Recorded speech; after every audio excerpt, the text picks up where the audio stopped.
put a spell on you.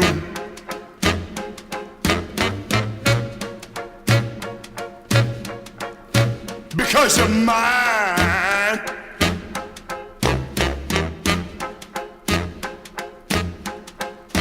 Stop the things you do.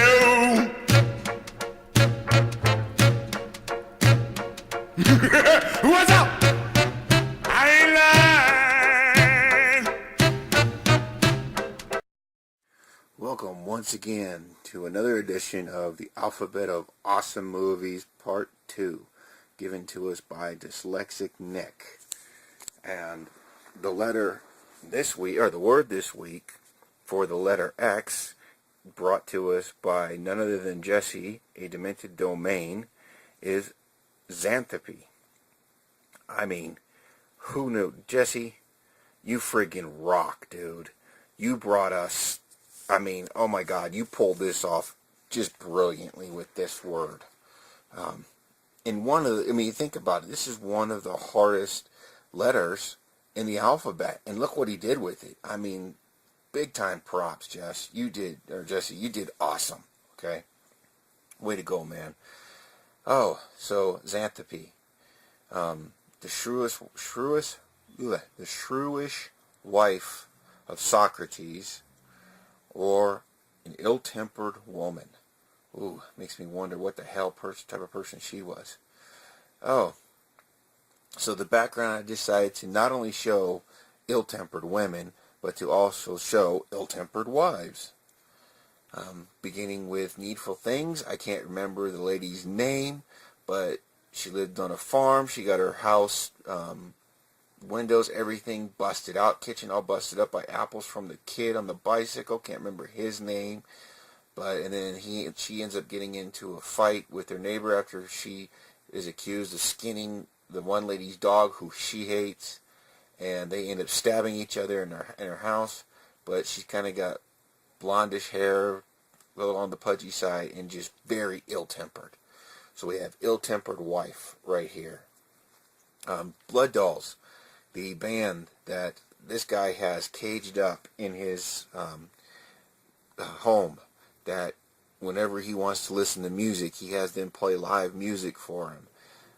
All those poor women are ill-tempered. I mean, with right reason. I mean, hell, they're trapped in an electrified cage and made to play music on this guy's whim. Bruce Campbell's wife in The Man with the Screaming Brain, when he goes over to Russia, his wife, ill-tempered bitch. Arnold Schwarzenegger, we have his wife, Sharon Stone, or is she his wife? Anyways, ill-tempered wife there. Hell, she tries to kill him. I mean, how more ill-tempered can you get? The Lincoln Lawyer, Ryan Phillippe's character, his mom, okay? Now, they don't show the father, but she has a ring on her finger. Yeah, ill-tempered bitch. Right there. Okay, ill-tempered wife. Scarface, Michelle Pfeiffer. Yeah, ill-tempered wife. The Devil's Rock. This is a really cool movie. My wife just picked this up for me. And I'm just going to say that the story is about the SS, an SS officer and his small unit who are been given the charge to find occult items and everything for Hitler. Went to the Channel Islands and found a book and released a demon. This is that demon, and she is one hell of an ill-tempered woman. Check out the movie, guys. I recommend it. I mean, it's really cool. Lesbian vampire killers, also known as vampire killers.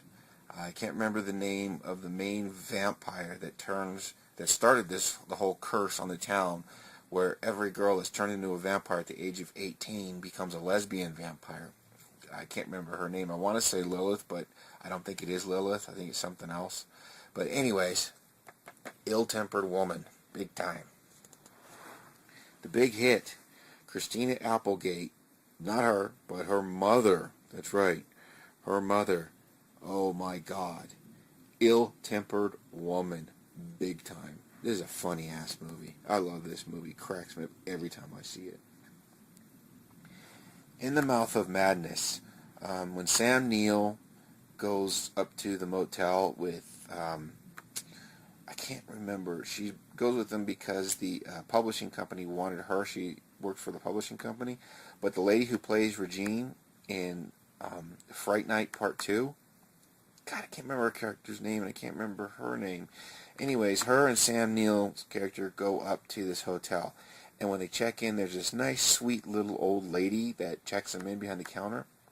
When the camera pulls back, it shows she actually has her elderly husband shackled to her, and she's like cutting him up and beating the crap out of him.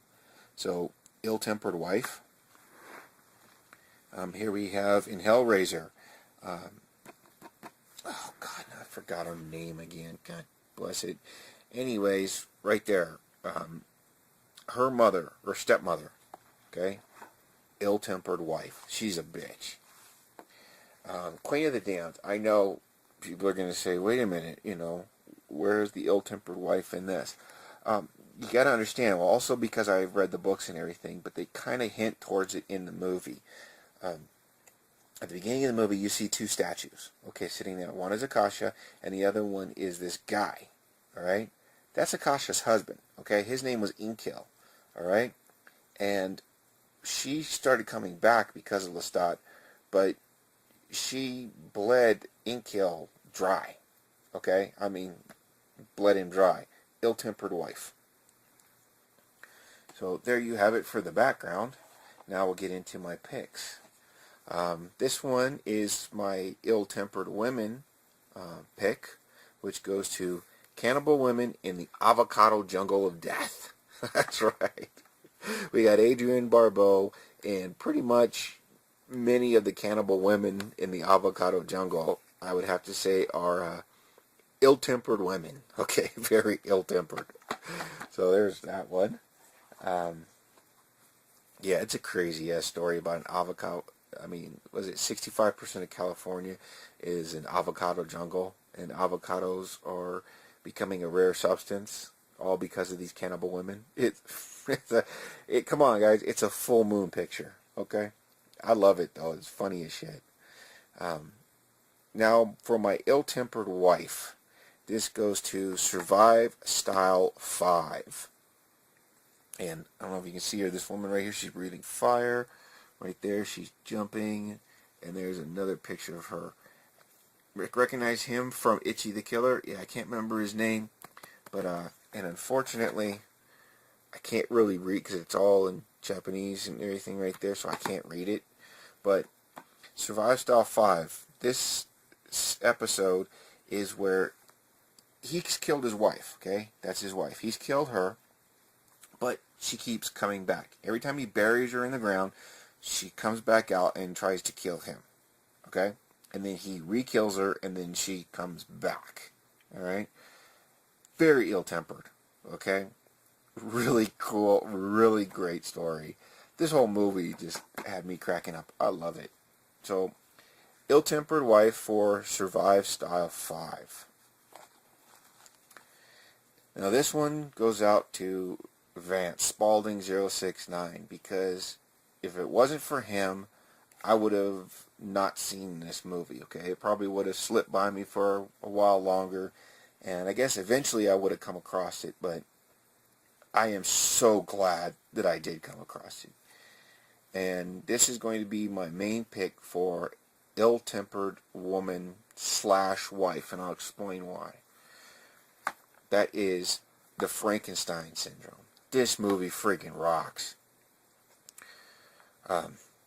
There is a main doctor, okay, and her name in the movie, I can't remember what the actress's name is. I don't know if it's Patty Tyndall. It could be. Anyways, the main doctor, okay, the main female doctor that's in charge of the project is Dr. Victoria Travell, okay, and I don't know, you can't really see, I mean, there's a small, tiny little picture of her right there, but anyways, Dr. Victoria Travell, I mean, ill-tempered to the bone, a super bitch, okay? And how can I say that she's married? She doesn't wear a ring on her finger, but she is married to this project, okay? She is pushing this thing to the limits, and even at the end, she still pushes. Watch the movie, guys. I can't recommend this anymore.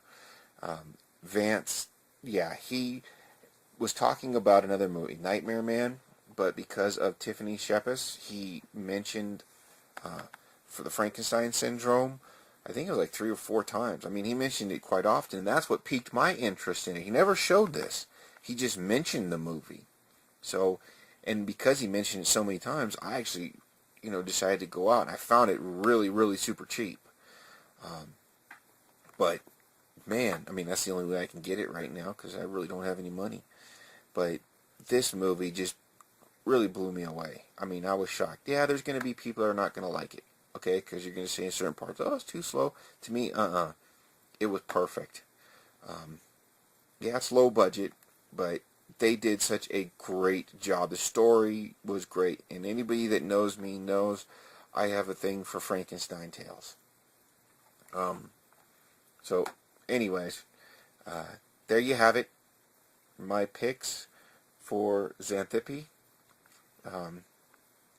And thank you so much, Jesse, a Demented Domain, for doing such a kick-ass job on this. I mean, I think you're taking us all by surprise, man. Thanks to everyone watching. Tat, who's up next, the baton is being passed to him for the letter Y. Tat, get better, man. He's not feeling too good, and I just wanted to feel better. Actually, there's a couple guys out there that have been battling things, and wow, it's kind of shocking. We got Chris, Casey Jones, who's been battling something that I hope is not pneumonia. I mean, there's a possibility in his last video where he had talked about a possibility of pneumonia. I hope it's not pneumonia, and I hope that it just gets over with. And Teresa battling the big C and being done with that. Yeah, that's a good one. That is really good. And then we have Chris, the horror sickness. I mean, he's having a battle too with some sickness. And then we have Paul, Buckaroo Banzai. He is having his own issues. I mean, so stuff's just going around like crazy. So these guys need to be in our thoughts, positive stuff out to them and everything like that they get better and get back on track with their lives and with all this stuff.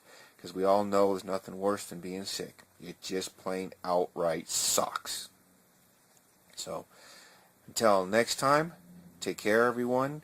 And next week, I know that Tat's going to give us one hell of a word for the letter Y. Take care, and catch you later. What's up? I ain't lying.